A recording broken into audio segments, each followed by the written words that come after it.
How do stories relate to how our brain works, how our mind is working? Most books on storytelling, when they include a part about how the brain works, they talk about the old part of the brain, the amygdala, the flight response. But that's not really explaining how our mind works with stories. It's much more sophisticated than that. The largest part of our brain, the neocortex, is about that big if you hold two fists in front of you, and it's in two halves like that, and it's pretty wrinkly like that.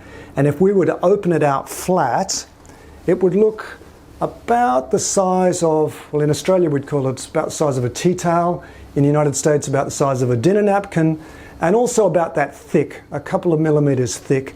And it's comprised of normally 6 layers of nerve cells, of neurons, about 30 billion of them.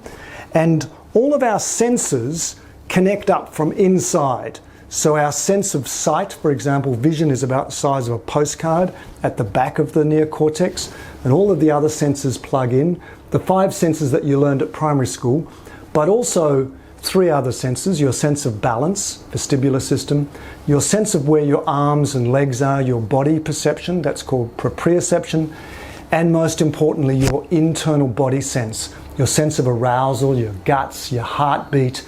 That's all plugged up into the neocortex. And the whole sheet of nerve cells, 30 billion nerve cells, is performing one primary operation, and it is memory sequence prediction. It's predicting what's going to happen next. So you are probably trying to predict what I was going to say, if I'm going to say what I'm going to say next, but you'll also predict in a story what you're going to see and what you're going to feel and what you're going to hear.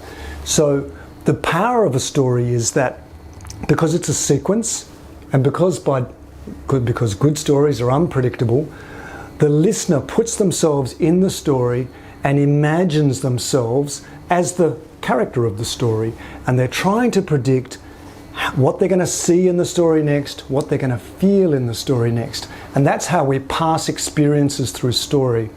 And that's how your neocortex works, how it works as a memory prediction engine. Whatever is easy to predict, we stop paying attention to. So stories need to be unpredictable so that our audience pays attention to the story.